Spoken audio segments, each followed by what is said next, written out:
नाम समाया नाम समाया राधा नाम यश ग्रंथ बताया राधा नाम यश ग्रंथ बताया राधा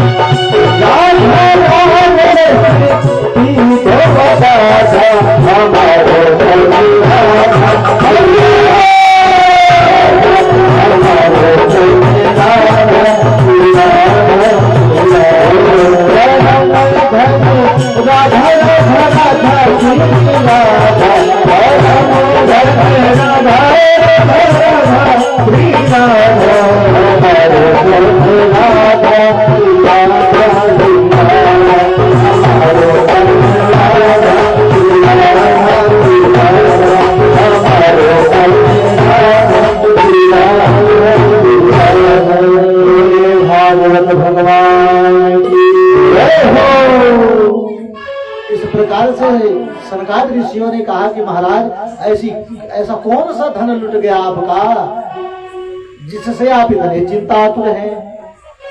नारद जी ने कहा भैया आप बैठो फिर मैं शांति से बताऊंगा क्या हाल है। सनकादिक ऋषि बैठ जाते हैं। तब सनकादिक ऋषियों से अपनी व्यथा कथा बतलाने लगे। बोले कि एक बार मैं सत्संग करने की इच्छा से इस पृथ्वी लोक पर आया और जब यहाँ पे आया तो देखा चारों तरफ पाखंड ही पाखंड दिखाई पड़ा और कई जगह पे मैं दौड़ा महाराज। कितनी जगह? बोले पुष्करम, प्रयागम, काशी, गोदावरी तथा हरिक्षेत्रम, कुरुक्षेत्र, श्रीरंग सेतु बंधनम एवं तीर्थेषु भ्रममाणत इतस्ततः। बोले महाराज पुष्कर में गया, प्रयाग में गया, काशी में गया, हर जगह जितने भी तीर्थ स्थान है जहाँ पे गया वहीं पे पाखंड निरताः संता, सभी पाखंड प्राण हो गए।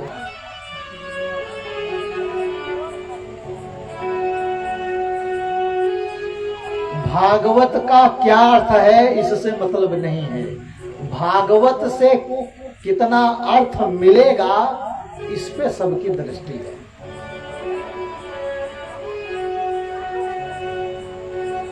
कोई तो भागवत कराता है कि हमारी ये मनोकामना पूर्ण हो जाए तो हम कथा कराएंगे है? और कथा करने वाले भी वैसे हैं। कितना अर्थ मिलेगा तो कथा करेंगे। अर्थ मतलब हाँ है? तो कितना अर्थ मिलेगा तो कथा करेंगे। और कराने वाले भी वैसे हैं है? कितना अर्थ होगा। कराने वाला भी यही होता है। जो कथा कराने वाले आयोजक होते हैं वो क्या करते हैं, यही तो। इसलिए श्रीमद् भागवत का जो तेज था, जो महिमा थी, वो धीरे धीरे लुप्त होता जा रहा है। कथा एक व्यापार बना दिए हैं सब लोग।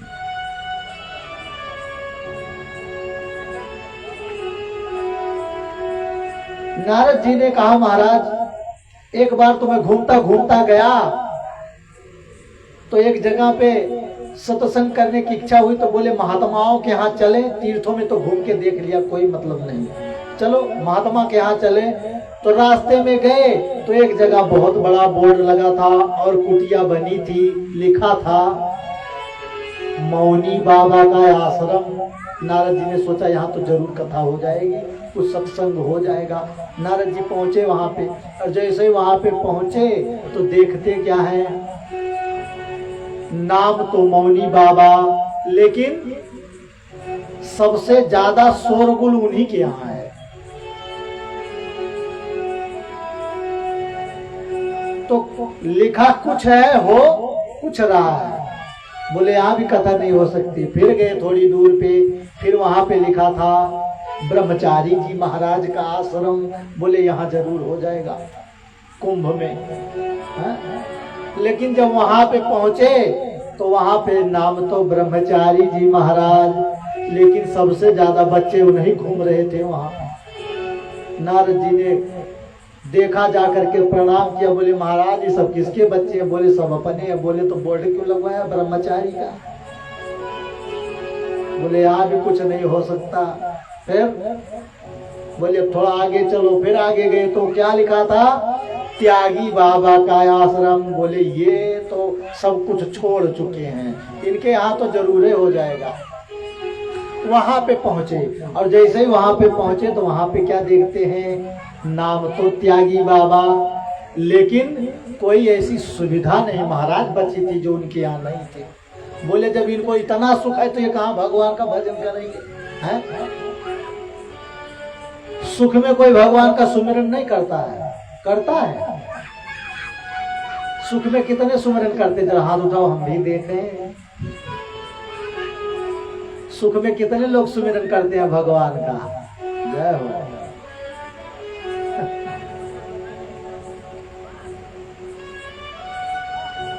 दुख में सुमिरन सब करे, सुख में करे न कोई। और जो सुख में सुमिरन करे तो दुख काहे का होए।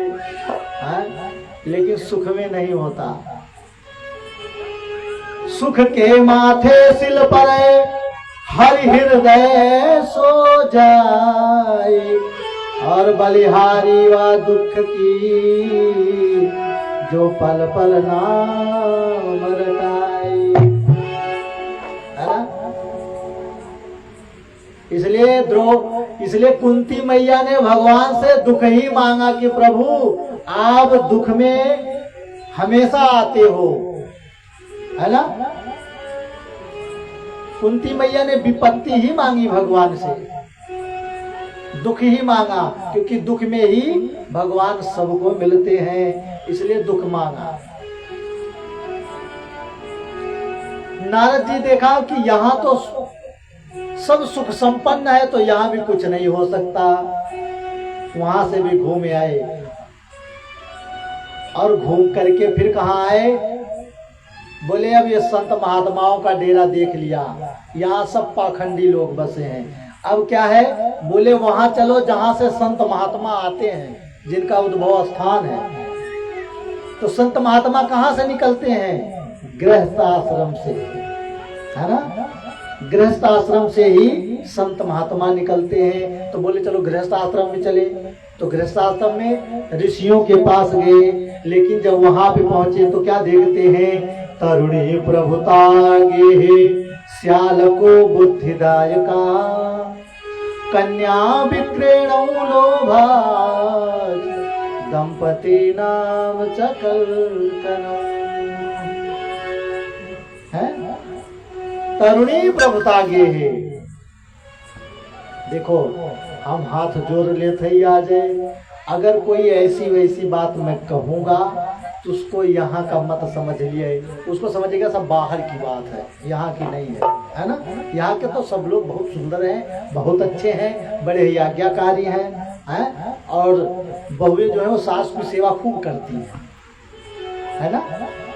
लेकिन ये सब जो और होगा सब बाहर की बात रहेगी, है ना।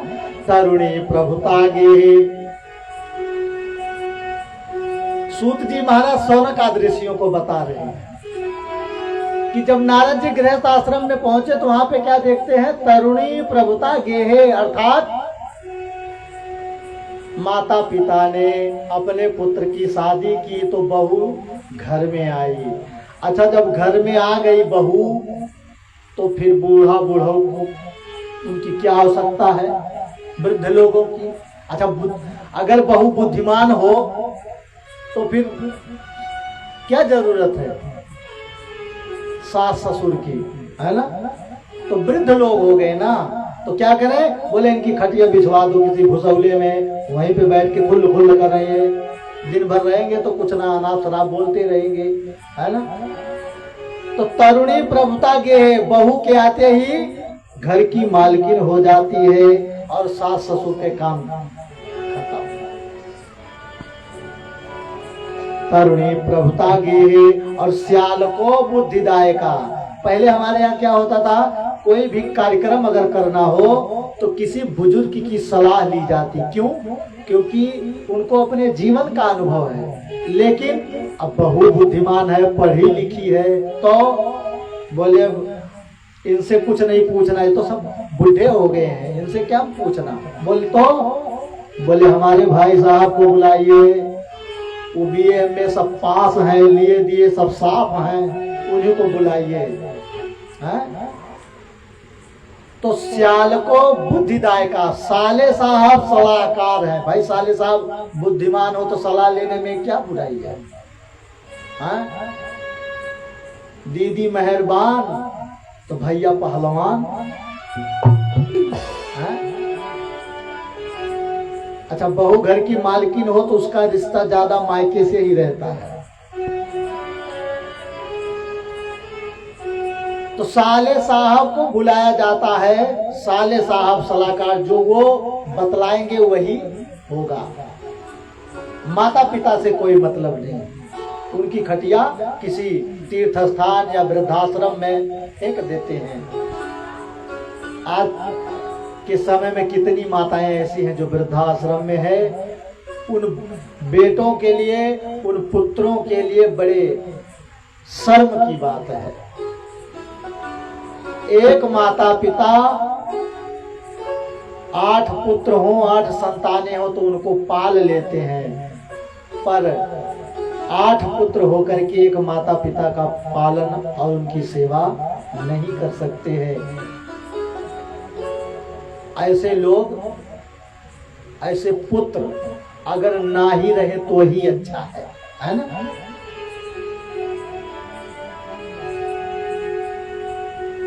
तो सियाल को बुद्धिदायका, साले साहब बुद्धिमान है तो विवाह हो गया। विवाह में क्या हुआ, बोले दहेज के आधार पर समधी बन गए।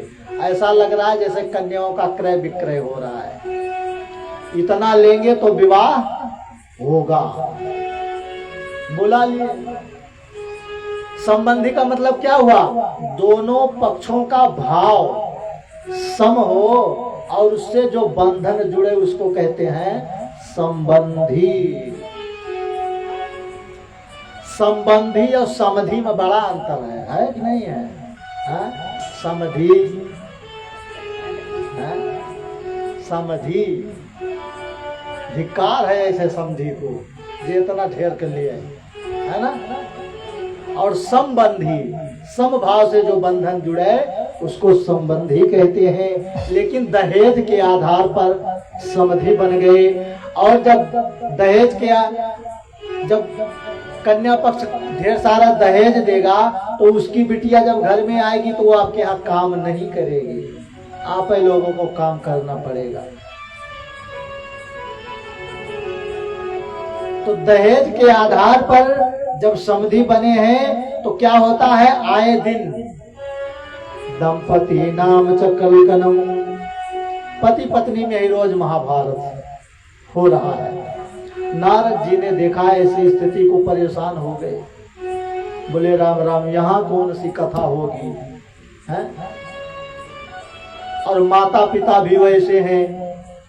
माता पिता बालक ही बोलावे, पिता बालक ही बोलावे, माता पिता बालक ही बोलावे, माता पिता बालक ही बोलावे, उदर हरे सोई धर्म सिखावे, उदर हरे सोई धर्म सिखावे।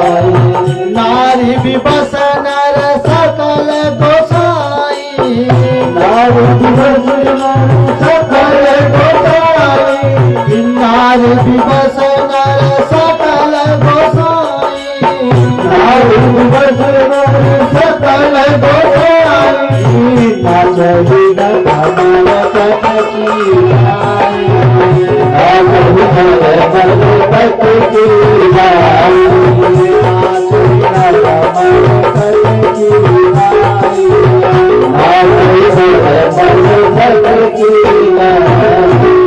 माता पिता भी बुलाते बुलाते हैं तो कहते हैं, बच्चे को ये नहीं सिखाते बेटा भगवान का भजन करो, भगवान का पूजन करो, अपने माता पिता के चरण छुओ, ऐसा कुछ नहीं सिखाते।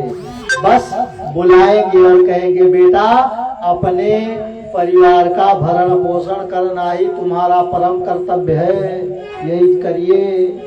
और जब बेटा अपने परिवार के भरण पोषण में लग गया तो नारी विवश नर सकल गुसाई, और नाचय नर मरकट की नाही। जैसे बंदर नाचता है ना, नाचे नर मरकट की नाई। नारी के वशीभूत हो करके नर जो है वो बंदर की तरह नाचता है।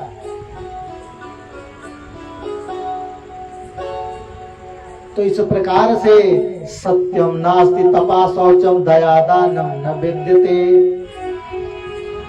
नारद जी ने देखा घर में संस्कार विहीन जीवन है, जिसको जैसा मिल जाता है वैसे ही खा लेता है, पी लेता है। तेन लुप्ता सदाचारो योग मार्गम तपार्चिचा। सारे सदाचार लुप्त हो गए हैं, लोग जानवरों की तरह रहते हैं।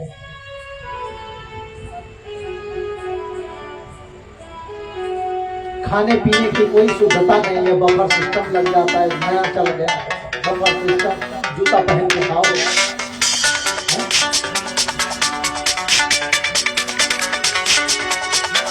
नहीं तो पहले शुद्धता के भोजन बनाया जाता है, अब आज शुद्धता ज्यादा करेंगे तो लोग कहेंगे